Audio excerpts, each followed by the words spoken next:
ಲೋಕಸಭಾ ಚುನಾವಣೆಗೆ ಎಲ್ಲ ಪಕ್ಷಗಳು ಅಣಿಯಾಗ್ತಾ ಇದೆ. ಬಹಳ ಪ್ರಮುಖವಾಗಿ NDA ಮತ್ತು INDA ಮೈತ್ರಿಕೂಟಗಳು. ಇವತ್ತು ಕಾಂಗ್ರೆಸ್ ತನ್ನ ಪ್ರಣಾಳಿಕೆಯನ್ನು ಬಿಡುಗಡೆ ಮಾಡಿದೆ. ಬಹಳ ಮುಖ್ಯವಾಗಿ ಕರ್ನಾಟಕದಲ್ಲಿ ಭರ್ಜರಿ 5 ಗ್ಯಾರಂಟಿಗಳ ಮೂಲಕ 136 ಸ್ಥಾನಗಳನ್ನು ಗಳಿಸಿ ಏನು ಅಧಿಕಾರಕ್ಕೆ ಬಂತು ಕಾಂಗ್ರೆಸ್. ಇದೀಗ ಅದನ್ನೇ ದೊಡ್ಡ ಮಟ್ಟದಲ್ಲಿ, ಅಂದರೆ ಇಲ್ಲಿ 5 ಆದರೆ ಅಲ್ಲಿ 25 ಗ್ಯಾರಂಟಿಗಳನ್ನು ಕೊಡ್ತಾ ಇದ್ದಾರೆ.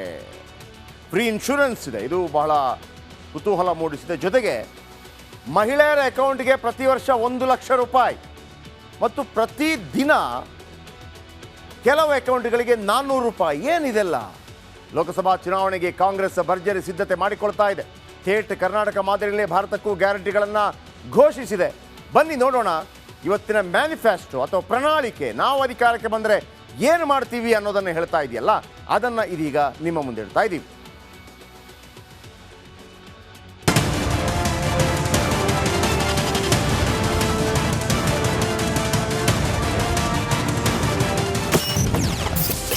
ಇಷ್ಟು ದಿನ ಸಿನಿಮಾಗಳು ರಿಮೇಕ್ ಆಗೋದನ್ನ ನೋಡಿ ಕಣ್ತುಂಬಿಕೊಂಡಿದ್ವಿ.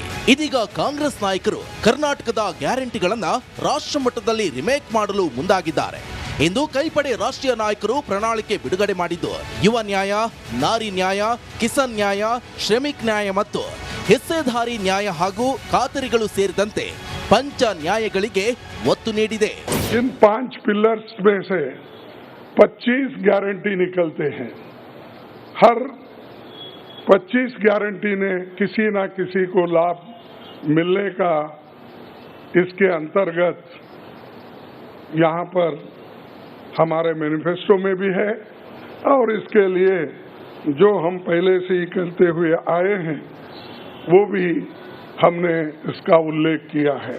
ನಾವು ಸಂವಿಧಾನ ಪ್ರಜಾಪ್ರಭುತ್ವವನ್ನ ಉಳಿಸಲು ಹೋರಾಟವನ್ನ ಮಾಡ್ತಾ ಇದ್ದೀವಿ ಅಂತ ಕಾಂಗ್ರೆಸ್ ನಾಯಕ ರಾಹುಲ್ ಗಾಂಧಿ ಗುಡುಗಿದ್ರು. चुनाव है, ये लोकतंत्र को और संविधान को बचाने का चुनाव है. एक तरफ NDA नरेंद्र मोदी जी जो कॉन्स्टिट्यूशन पर आक्रमण कर रहे हैं, लोकतंत्र पर आक्रमण कर रहे हैं, इंस्टीट्यूशंस को कैप्चर कर रहे हैं, और दूसरी तरफ इंडिया अलायंस जो कॉन्स्टिट्यूशन की रक्षा करता है. ಕಾಂಗ್ರೆಸ್ ಗ್ಯಾರಂಟಿಗಳು ಆಕರ್ಷಕವಾಗಿದ್ದು ಕರ್ನಾಟಕದಂತೆಯೇ ದೇಶಾದ್ಯಂತ ಜನರು ಮತ ನೀಡಬಹುದು ಎಂಬ ಲೆಕ್ಕಾಚಾರದಲ್ಲಿದೆ ಕೈಪಡೆ.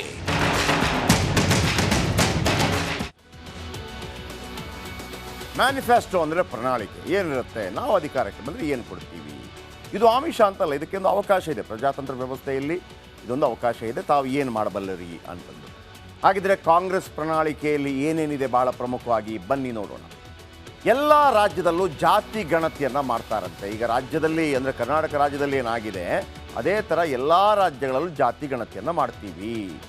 ಆಮೇಲೆ ಮೀಸಲಾತಿಯಲ್ಲಿ 50ರಷ್ಟು ಮಿತಿ ಹೆಚ್ಚಿಸಲು ತಿದ್ದುಪಡಿ ಮತ್ತು ವಿಶೇಷವಾಗಿ ಹೆಣ್ಣು ಮಕ್ಕಳಿಗೆ ಸರ್ಕಾರಿ ನೌಕರಿಯಲ್ಲಿ 50% ಮೀಸಲಾತಿ ಕೊಡ್ತೀವಿ ಅಂತೇಳಿ. ಅಂದರೆ ಮಹಿಳಾ ಮತದಾರರನ್ನು ಸೆಳೆಯುವಂಥ ಒಂದು ದೊಡ್ಡ ಪ್ರಯತ್ನವನ್ನು ಮಾಡ್ತಾ ಇದೆ. ಯಾಕಂದರೆ ಮಹಿಳೆಯರಿಗಾಗಿ ಅನೇಕ ಯೋಜನೆಗಳನ್ನು ಇತ್ತೀಚಿನ ದಿನಮಾನಗಳಲ್ಲಿ ಗ್ಯಾರಂಟಿ ಯೋಜನೆಗಳಿಂದ ಮಹಿಳೆಯರು ಆಕರ್ಷಿತರಾಗ್ತಾ ಇದ್ದಾರೆ ಅನ್ನೋ ಕಾರಣಕ್ಕಾಗಿ. ಇನ್ನು ಯುವ ನ್ಯಾಯ ಅಡಿಯಲ್ಲಿ ಯುವಕರಿಗೆ ಉದ್ಯೋಗ ಕೊಡ್ತೀವಿ. ಉದ್ಯೋಗ ಅಂತಂದರೆ ಅವರಿಗೂ ಕೂಡ ಅಷ್ಟೇ 1 ಲಕ್ಷದಷ್ಟು ಏನು ದುಡ್ಡು ಹಾಕುವಂಥ ಕೆಲವು ಕಾರ್ಯಕ್ರಮಗಳಿದೆ. ಇನ್ನು ಬಡ ಮಹಿಳೆಯರಿಗೆ ಪ್ರತಿ ವರ್ಷ 1 ಲಕ್ಷ ನಗದನ್ನು ಅವರ ಅಕೌಂಟ್ಗೆ ಹಾಕ್ತಾರೆ. ಇದು ಯಾವ ರೀತಿ, ಇದು ಭಾಳ ಆಕರ್ಷಣೀಯವಾಗಿದೆ. ಬಟ್ ಅದನ್ನು ಯಾವ ರೀತಿ ಆಗ್ತಾರೆ ಅನ್ನೋದು ನೋಡಬೇಕು. 1 ಲಕ್ಷ ನಗದು ಅಂತಂದರೆ ಪ್ರತಿ ತಿಂಗಳು ನಿಮಗೆ 9,000 ರೂಪಾಯಿ ಬಂದಂಗೆ.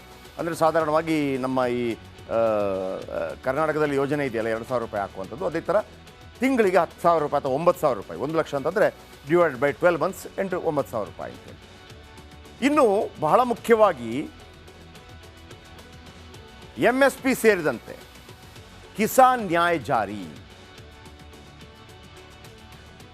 ಮಿನಿಮಮ್ ಸಪೋರ್ಟ್ ಪ್ರೈಸ್, ಇದರ ಬಗ್ಗೆ ಬಹಳ ದೊಡ್ಡ ಹೋರಾಟಗಳಾಗ್ತಾ ಇದೆ.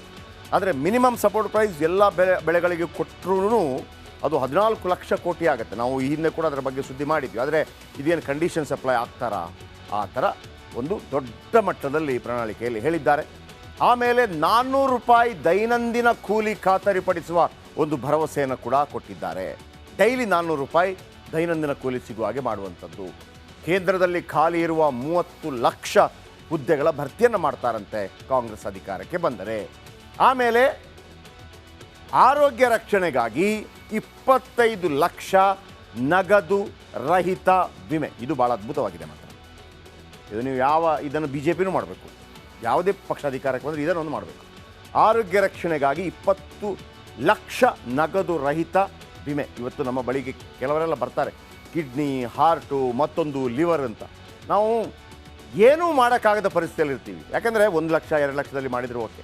ನೀವು ಇನ್ಶೂರೆನ್ಸ್ ಮಾಡಿದರೆ, ಮೆಡಿಕಲ್ ಇನ್ಶೂರೆನ್ಸ್ ಮಾಡಿದರೆ ನಿಮಗೆ ಬೇಕಾದಷ್ಟು ಅವಕಾಶಗಳು ಸಿಗುತ್ತೆ. ತುಂಬ ಜನರಿಗೆ ಅದು ಗೊತ್ತಿಲ್ಲ.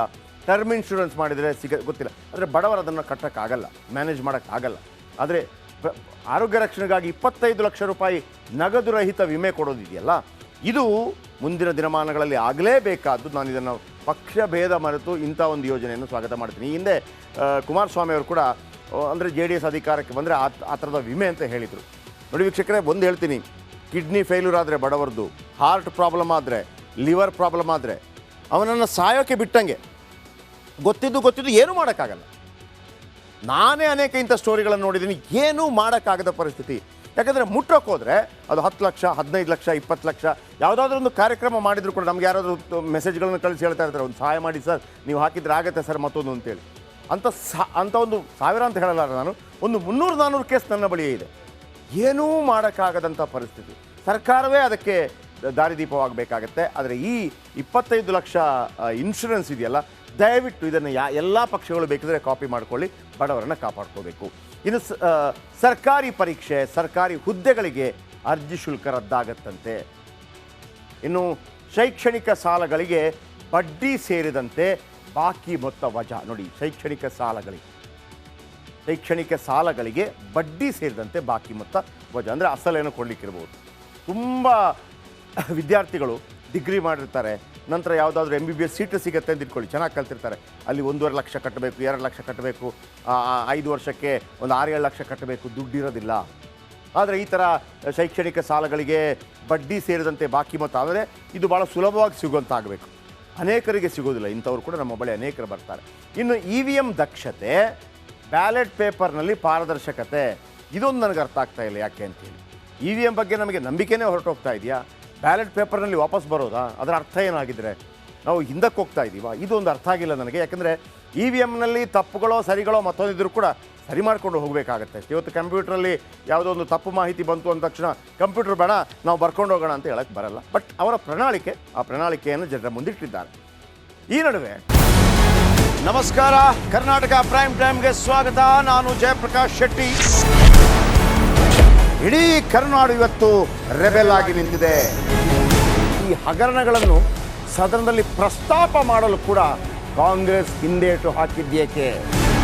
ನಿಮ್ಗೆ ಸಂಬಳ ಅದಕ್ಕೆ, ನಿಮಗೆ ವಾಹನ ಅದಕ್ಕೆ, ನಿಮಗೆ ವೆಪನ್ ಅದಕ್ಕೆ, ನೀವು ಅದನ್ನು ಸೆರೆ ಹಿಡಿಬೇಕಾಗಿತ್ತು. ನೀವು ವಿದ್ಯುತ್ ಬರ ಇದೆ ಅಂತ ಹೇಳ್ತಾ ಇದ್ದೀರಿ, ಎಲ್ಲಿ ಬರ ಇದೆ ನೀವು ಹೇಳಬೇಕು.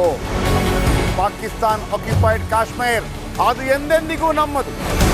40 ಮೆಷಿನ್ಗಳು ತಂದಿತ್ತು ನೋಟ್ ಎಣಿಸುವುದಕ್ಕೆ, ಅದೇ ಹಾಳಾಯಿತು. ಮಥುರಾದ ಗಲಾಟೆ ಇದೆಯಲ್ಲ, ಅದು ಸ್ಥಳೀಯವಾಗಿ ಕೂತು ಪರಿಹರಿಸಬಹುದಾದಂಥ ಕಾನೂನಿದೆ. ಗ್ಯಾರಂಟಿ ಯೋಜನೆಯಿಂದ ನಷ್ಟ ಆಗಿದೆ, ಲಾಭ ಆಗಿದೆ, ದಯವಿಟ್ಟು ಹೇಳಿ.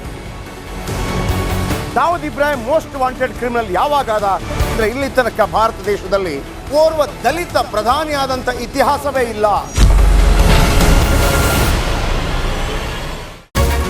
ರಿಪಬ್ಲಿಕ್ ವರ್ಲ್ಡ್ ಆಪ್ ಇದು ಕೇವಲ ಅಪ್ಲಿಕೇಶನ್ ಅಲ್ಲ, ಸಮಗ್ರ ಸುದ್ದಿಗಳ ಸಂಪರ್ಕ ಮಾರ್ಗಕ್ಕೆ ಕ್ರಾಂತಿಕಾರಿ ಬದಲಾವಣೆ. ರಿಪಬ್ಲಿಕ್ ವರ್ಲ್ಡ್ ಆಪ್ ಕೇವಲ ಸುದ್ದಿ ಅಪ್ಲಿಕೇಶನ್ ಅನ್ನ ಪರಿಚಯ ಮಾಡ್ತಾ ಇಲ್ಲ, ಬದಲಾಗಿ ಡಿಜಿಟಲ್ ಸುದ್ದಿ ಬಳಕೆಯ ಹೊಸ ಯುಗಕ್ಕೆ ನಾಂದಿ ಹಾಡ್ತಾ ಇದೆ. ಇದೊಂದು ಬ್ರೇಕಿಂಗ್ ನ್ಯೂಸ್, ಪ್ರಭಾವಶಾಲಿ ಕಾರ್ಯಕ್ರಮಗಳಿಗೆ ಗಟ್ಟಿಯಾದ ವೇದಿಕೆ. ರಿಪಬ್ಲಿಕ್ ವರ್ಲ್ಡ್ ಅಪ್ಲಿಕೇಶನ್ ಈಗ ಲೈವ್ ಆಗಿದೆ. ಗೂಗಲ್ ಪ್ಲೇ ಸ್ಟೋರ್ ಮತ್ತು ಆಪಲ್ ಆಪ್ ಸ್ಟೋರ್ ಎರಡರಲ್ಲೂ ಲಭ್ಯವಿದೆ. ಈಗಲೇ ಡೌನ್ಲೋಡ್ ಮಾಡಿ.